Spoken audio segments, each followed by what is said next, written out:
How do I get enlightened? What is enlightenment, by the way? We want to know how do I get where if we are talking about getting enlightenment. Enlightenment has been used in different ways. The main understanding of enlightenment would be through actually the root word in enlightenment, which is light. Light dispels, removes darkness. So if you can act and think with light around you, you are better off than acting and thinking and planning without any light, which means in darkness. So what would be that light and that darkness? Darkness is ignorance. Ignorance of the variables, the things that influence your potential ability to achieve what you want. In the simplest form, if you're sitting in the room, you want to move from one place to the other, and you have darkness, how can you move in a safe way, in a good way? You might have obstacles on the way. If it is dark, you don't see them. You might fall, have an accident, and never achieve that simple task of walking across the room. So you need light in order to achieve the simple task. When we act in our life, when we make decisions, when we want to achieve great things or whatever desires we have and fulfill those desires, then we need knowledge of what it takes to achieve those goals, what it takes to reach that particular aspect or part or goal in our life. And the more we know, the better we are equipped to reach our goal and be successful in our achievement, be it in relationships, friendships, family life, vocation, deciding about what to do in the next year or where to go to college or how to fulfill our life and be happy or how to be spiritually fulfilled, achieve the goal of what life is, and what is the goal of life anyway, where are we going? All of these are questions that come to us, and the more we know about what we can call the truth about things, the reality of things, the variables that influence our actions, the more we are enlightened, the more we are in light, and the less we are in darkness. The term enlightenment has been used in the Western world a lot, and it has two aspects, in fact, and I will address these two aspects. Let's first divide them into two parts: outer knowledge, outer enlightenment, and inner knowledge or inner enlightenment. In the 17th century, 18th century, after long histories and many events in Europe and in general in the West, came an age which was called the Age of Enlightenment. And this age actually started with scientific understanding and scientific discoveries. Descartes, Newton, and philosophers who started to understand that actually nature works based on laws. There are laws. Things are not happening in a haphazardous way. It's not like some kind of unusual interventions that come beyond our control, but there are laws of nature that conduct the affairs of life. And so they can understand these laws and therefore have more grasp of what is influencing what, and therefore make decisions based on informed abilities, informed knowledge. And so you got then all these philosophers who came. It started also in France and a little in England and Germany and different parts of the world with Voltaire and Rousseau and Montesquieu and David Hume and Locke and Adam Smith, understanding economy. And then, Kant and all these philosophers of that time that created a time where they didn't want to just behave on the basis of something they cannot understand, because they saw contradictions in hypotheses and thoughts about life and how things happen in life. And this movement spread very wide. In fact, in the United States, Benjamin Franklin, Jefferson, Madison, they were being really connected with the Enlightenment movement of Europe. And the Constitution of the United States was a lot based on these ideas of using logic, using reason, understanding the laws of nature so we can do things. And this has given us huge abilities to progress and to grow and to study nature, and a lot of energy and input has been put and a lot of money has been spent on science because it was the way of logic and the way of reason and the way of making decisions that make sense. Now, after a while, this didn't make people necessarily very happy. There were many discoveries, a lot of improvement on the outside, but the ability to fulfill one's life, the ability to feel that one has achieved something that is profound, wasn't really coming through, even though, and we continue to feel science is such an amazing and a great system of understanding life and being enlightened in the relative objective world. This is what we would call the outer kind of enlightenment. Now, after that, many kind of movements came, romanticism and all of that, going back to nature, etc.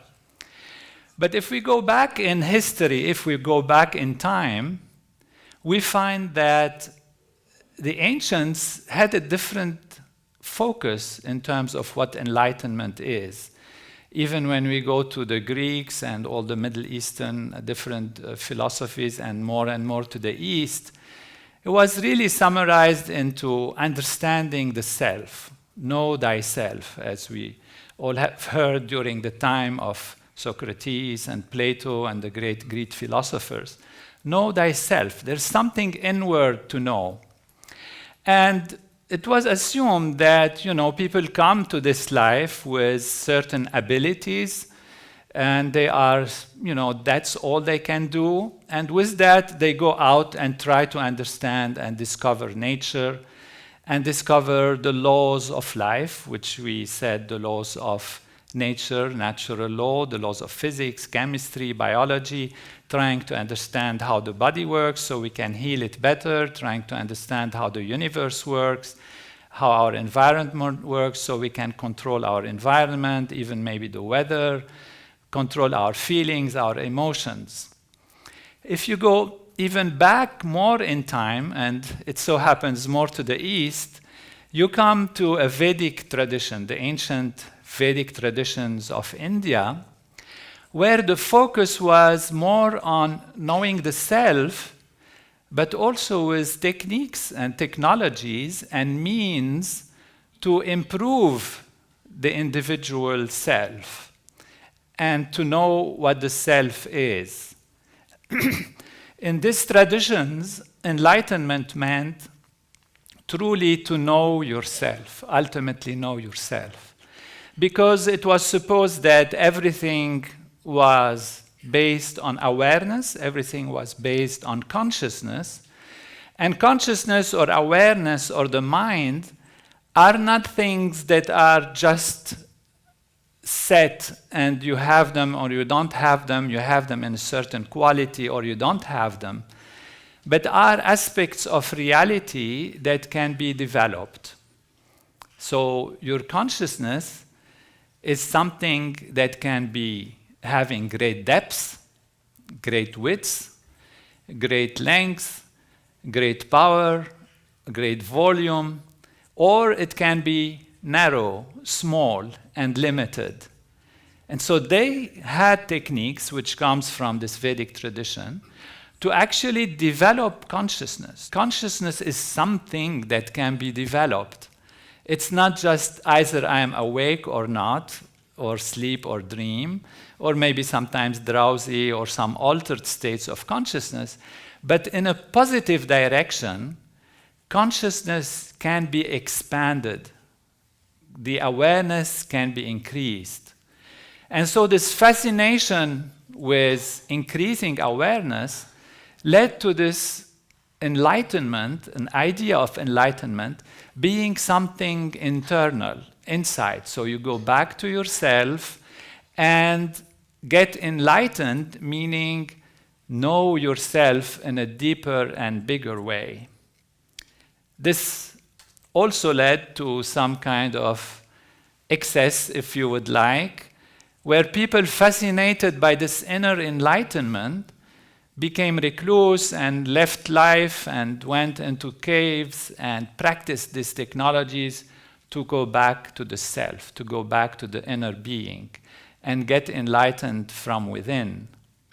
Basically, the idea was that when you look at an object, any object of experience, your awareness gets grabbed by that object. And we know that when we look at something, look at a flower, look at a table, look at your cat or your dog, your awareness is totally colored and taken over by this object that you're looking at, be it an object or an animal or a human being or an event or a thought. Your mind is always grasped and taken and held and becomes kind of trapped by the object of perception. And they felt that there is something more, there is myself. Where is myself? And they asked, where is myself? Well, it's never there. It's always either a flower or a cat or a tree or an event or a story or a memory. And therefore, I am always lost to myself. The object of perception grab my awareness, and my awareness is lost, constantly lost. So how do I know myself? So they try to go back to the self, sometimes by concentration, sometimes through contemplation, thinking about things and trying to analyze how it works, or sometimes even training the mind to know how to have attention, because the mind is jumping like a monkey from right to left everywhere all the time, searching for things, and never actually being able to rest and experience the inner true self. The ancient Vedic scholars had the thought that, of course, this is not just for the pleasure or the joy during a few moments to develop oneself, but it had practical implications. And the main practical implication was actually to be happy, to be satisfied, and to be fulfilled. However, this was creating like a dichotomy of reality. The inner enlightenment is great. It seems to lead to some inner happiness, but it seemed to require going into the Himalayas or into some caves and renouncing about everything and, developing intensely and intently and all these very hard even techniques sometimes and difficult ways that you have to renounce so many things in order to come back to the self and experience the self. On the other hand, we had the objective approach, the Western approach, where enlightenment meant use your logic, use your reason, use your scientific findings, try to understand the laws of nature. But there are so many laws of nature that in their application in so many fields, in so many ways, it's impossible to measure at every moment in your life what is acting on my decision today, from yesterday, from my neighbor, from the circumstances in my town, in my city. What is happening? What is working together to make this specific situation understandable to me? What are the variables involved? And science is not able to study many, many variables at the same time. The scientific method requires that you isolate things and then study them one by one. Otherwise, you wouldn't know what is influencing what and how things are happening. And therefore, this fragmented approach led to inability to really completely, fully grasp the reality of things. In the 1950s and 60s mainly, came from the ancient Vedic tradition, a great sage, Maharishi Mahesh Yogi, who comes directly from the Vedic tradition, from his teacher, Brahmananda Saraswati, the Shankaracharya of Jyotirmat, and brought a knowledge that is very profound. First, he explained that enlightenment, even on the inner level, does not require a difficult path. It's not a difficult path. Enlightenment on the inner level is not only for recluse people who live life and go there. That enlightenment is for everyone, and that enlightenment, inner enlightenment, is very easy. What he also explained, and it was very profound, that enlightenment actually is for action, is for greater productivity, is for greater understanding of the outer world. And basically what he said is, we have knowledge of the laws of nature, and we can try to understand nature more on the outer objective level. But if the knower herself or himself has not expanded their awareness, then their ability to know remains very limited. And since we have technologies and ways to expand the container of knowledge, then we can, through this inner enlightenment, make the individual more capable of living outer enlightenment. And that means being able to live in a way that is productive, that allows them to achieve their goals on the outside, and not be at all on the level of just recluse and inner life and hiding from things, but actually plunging into activity even helps to stabilize within us this inner enlightenment. Otherwise, inner enlightenment remains aloof and distant from productivity. And he said that this is one of the problems that has been encountered even in India at that time and in the Eastern traditions in some ways, in some sense, is that they detach themselves from productivity, from being effective, from the outer world. And that is not at all necessary.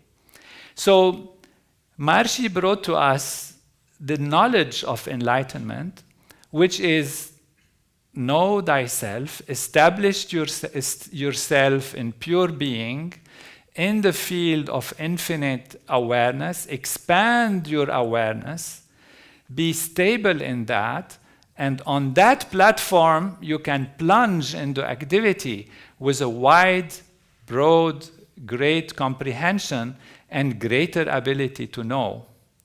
Now, how do you expand your awareness? There is a simple technique which is called Transcendental Meditation, a technique that allows the individual to plunge into oneself. You practice it simply sitting in a chair. It's a very simple technique. You close the eyes, and then there is a technique that allows the mind, which is desiring always to go for more and more, but instead of during this time of meditation going towards the outside, it is allowed to go towards the self, which is more than the most.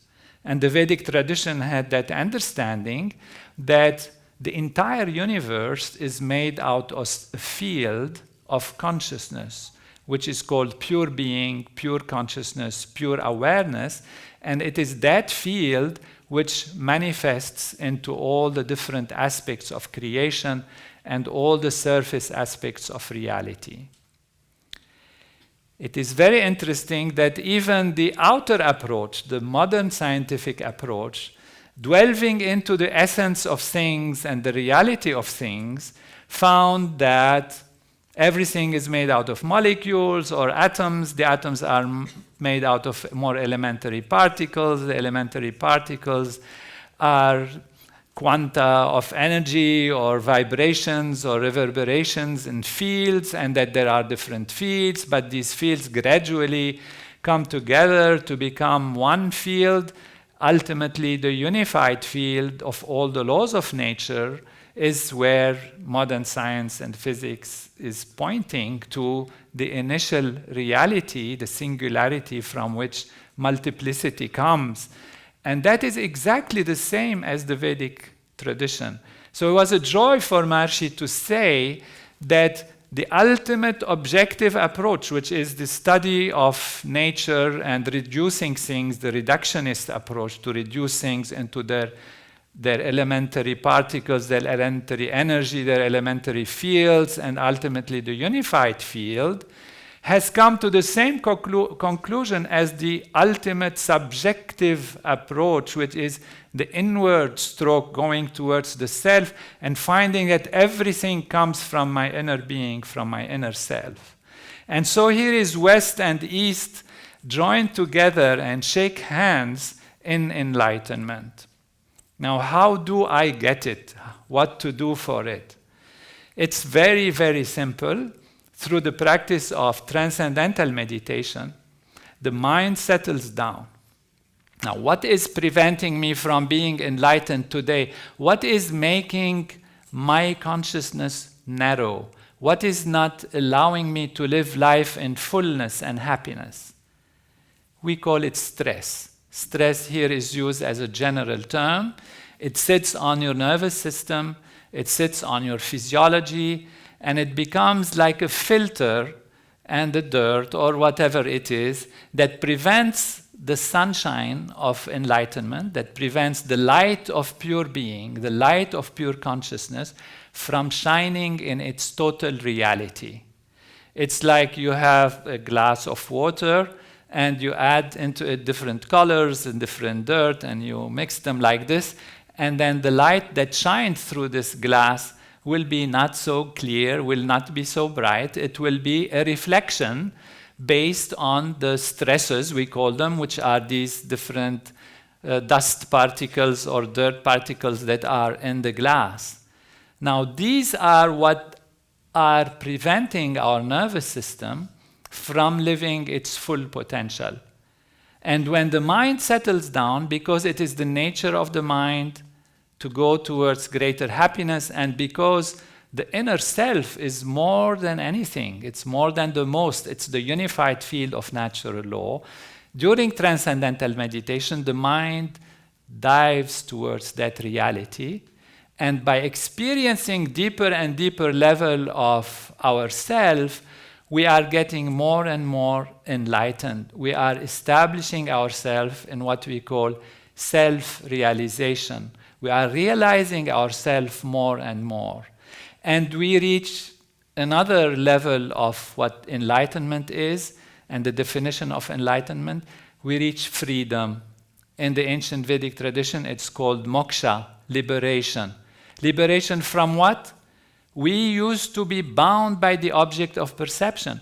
We used to be a slave of the things we see. We lose our whole inner infinite pure being for little objects of observation, for little worries, for little things we want. We lose all of that for small things. Liberation means to be free from the objects of perception, from the outer values, and experience the unbounded inner freedom of the self. That is self-realization. That is enlightenment. But this enlightenment does not make us lethargic, does not make us unable to act. And scientific research has shown that those who practice transcendental meditation have better behavior, greater achievement, better grades at school for the children, and improvement in all areas of life, including improvement in the human physiology. because the progress towards enlightenment requires the removal of this dust and dirt that we talked about, that we have called stress.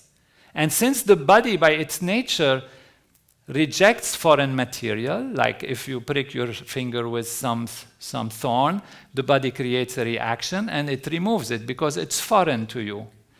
But you have to give it a chance to do it. If you're tired and stressed and the body is exhausted, the healing will be slower and will not happen as well. So the means to remove stress and strain is through deep rest. Transcendental meditation, because the mind and the body are intimately related, when the mind settles down, the body settles down, and that is deep rest, removes the stresses and clears the system. So there is a cleaning, clearing, adjusting of the nervous system, of the physiology on the path of enlightenment that happens spontaneously. So removal of stress is actually a byproduct of enlightenment. As we get more and more enlightened, mind settles down, body settles down, and the removal of stress is a byproduct. It's not trying to remove the stress by force, but it is a byproduct of the reality of transcending. So transcendental meditation gives us that ability to get enlightened inside and to live life in its fullness on the outside through transcending, which means to transcend is to go beyond the surface level. The mind is like an ocean, surface level is agitated. As you go deeper and deeper, it settles down, and when you reach the depths of the ocean, it's completely quiet and silent. And our inner deep self is infinite pure silence and pure bliss in fulfillment. This is enlightenment. It is very easy and it's very simple, and it does not contradict. To the contrary, it is in tune with a very active, progressive, dynamic, creative life on the outside. So inner and outer enlightenment is something we can truly achieve. And I have some questions here that come to me. This is one from India, from Vaishnavi. What does a person look like that is enlightened? He might look like any other person, but inside is full of peace and happiness and is fulfilling his or her dreams and visions and acts in accordance with natural law, which means fulfills his desires or her desires, at the same time is not in friction or contradiction with the desires of everyone in society. Very good. Since it comes from India, it says in the Bhagavad Gita that it is not possible to know from the outside really what level of enlightenment one is. And there are levels and grades of enlightenment. When you learn the Transcendental Meditation program, you learn that there is transcendental consciousness, cosmic consciousness, God consciousness, and unity consciousness. And these are different levels of depths of enlightenment, which in another discussion we can go through. So the outer behavior can be the same, but naturally the person will be more peaceful, more happy, more full.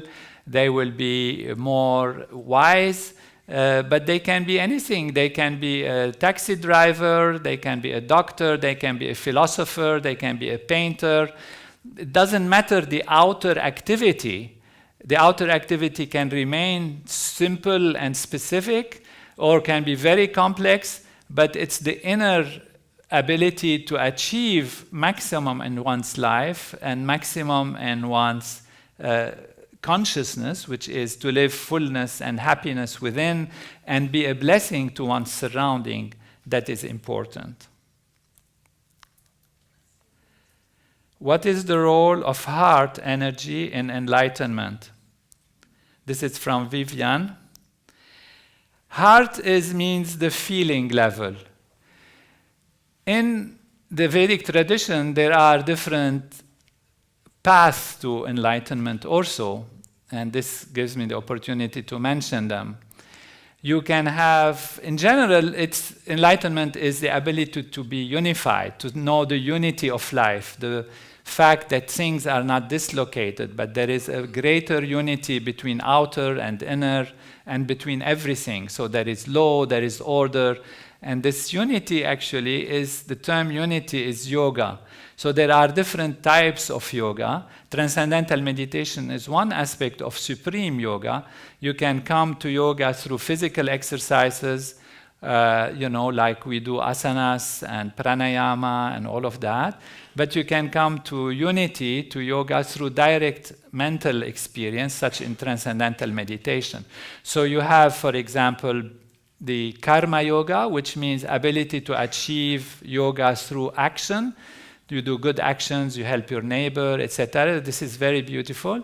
You can do through Gyan yoga, through knowledge, gaining knowledge by acquiring knowledge of the self intellectually on different levels.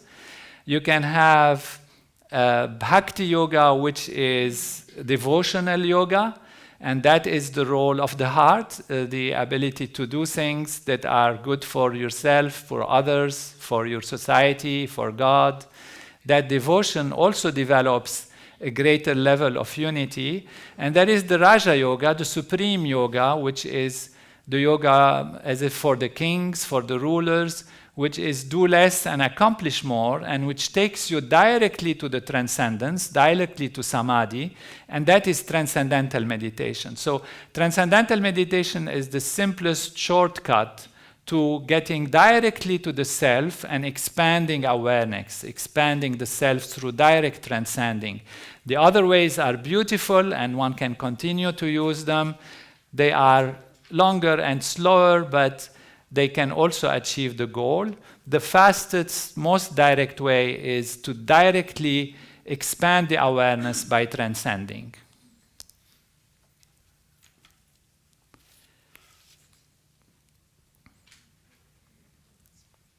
How long does it take to achieve enlightenment? This is a question from an enlightened name. Emmanuel is an enlightened name.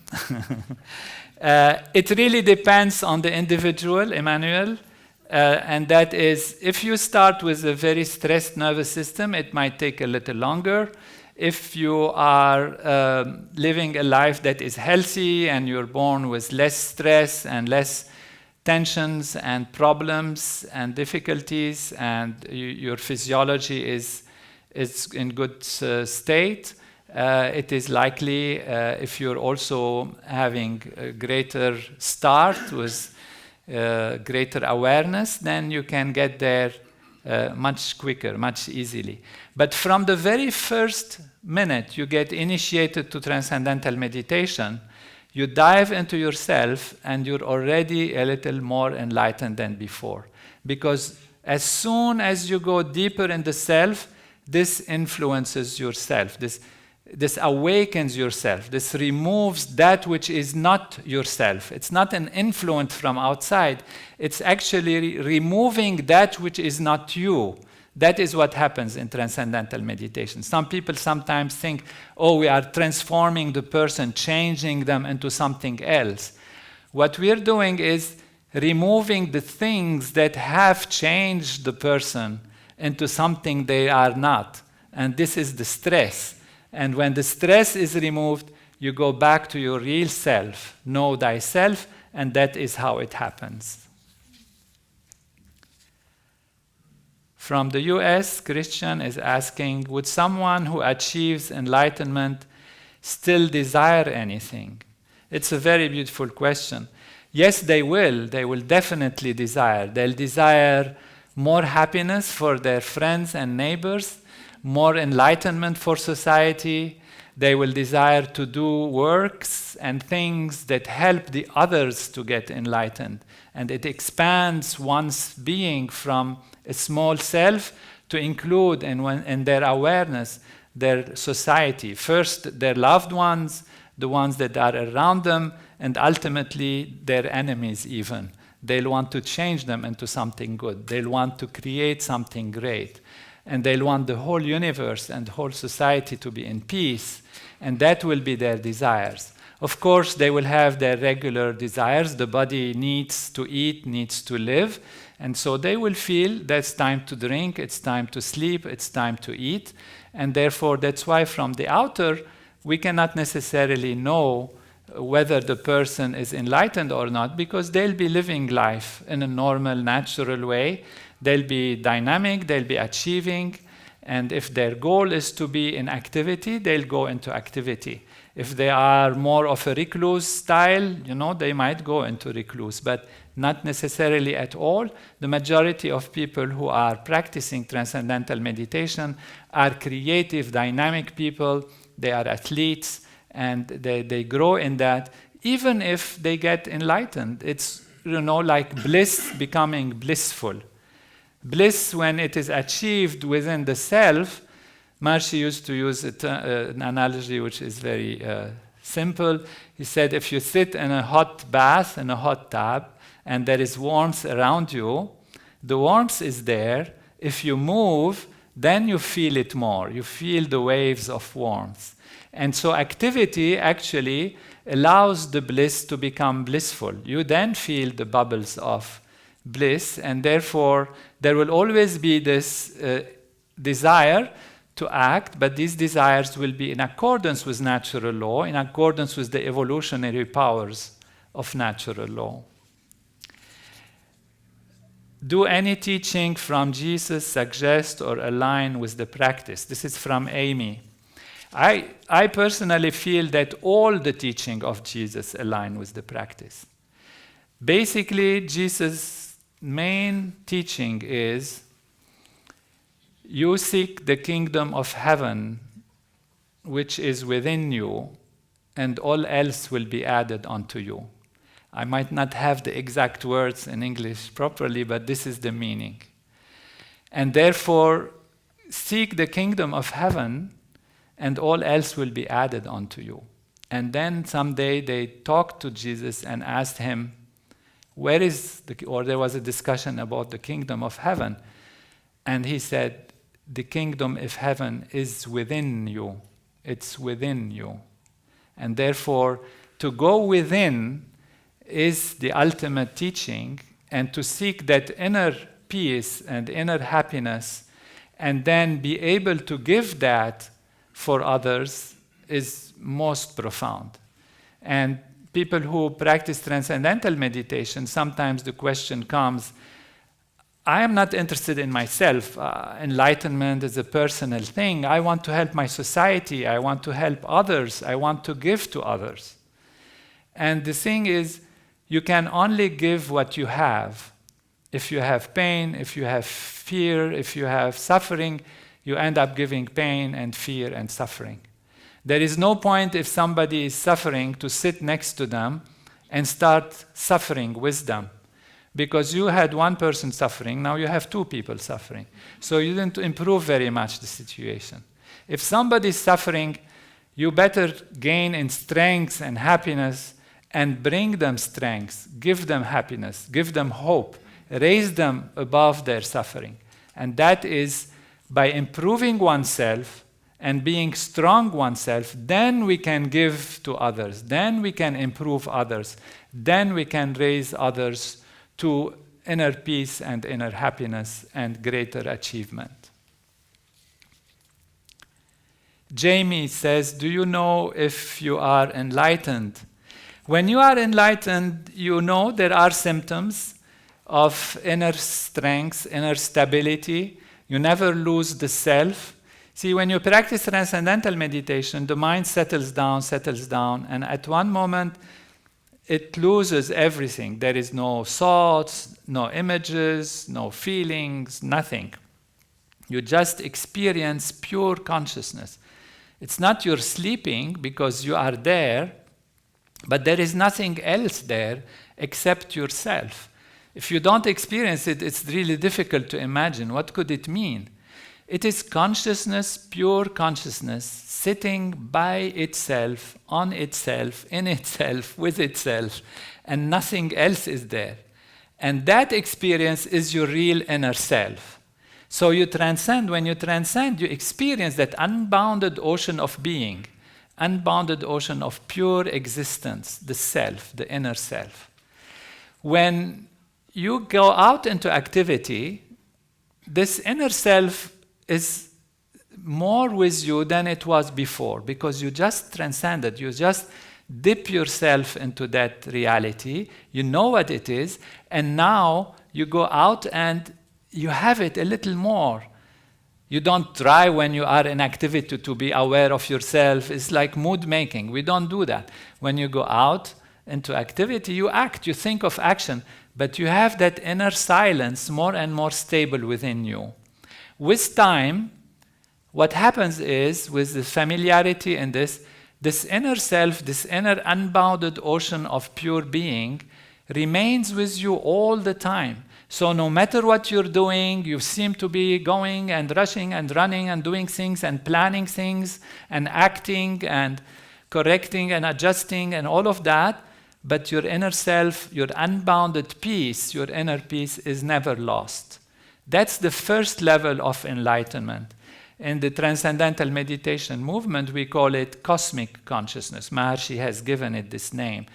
So you give a cosmic aspect of life where the inner is never lost to the outer. And so you know this. You really know this when you are there.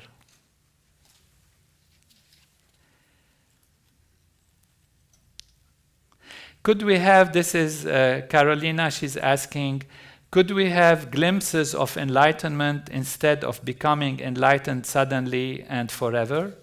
Absolutely, absolutely. And that's what we said, that even from the very first instruction in meditation, people feel something different. They feel a depth that is new. They feel a diving into the self that they have not known before. And that is already a glimpse. It doesn't take days and hours. I mean, it could, for some people, take a few days, some others a few weeks to feel deeply, but mostly even from the very first transcending, you feel different. And then as this stabilizes, you start feeling more evenness in life, more and more evenness. So this evenness might not be complete, might not be 100% there, might not be all the time there, but you do get definitely glimpses of that reality as you go along. And that is the beauty of it, because the path is very enjoyable. It's not that something that you have to do that is training. It's not a concentration. It's not a contemplation. It's not manipulation of the mind or forcing it to go anywhere. It's a simple, innocent, natural procedure that takes you to these levels, and they are fulfilling. So the practice itself is fulfilling. And it's not that you say, oh, I have to do it, and it's okay, I'm so intent on enlightenment, I should do it. You forget about enlightenment. You just want to do it. It's so good. It's so simple. It's so pleasing that the technique itself is enjoyable, and it is enjoyable because it gives you these glimpses of enlightenment, even short ones, longer ones, and more stabilized through activity. I guess we have completed the time. Thank you all for listening. Look forward to your questions and other meetings and discussions.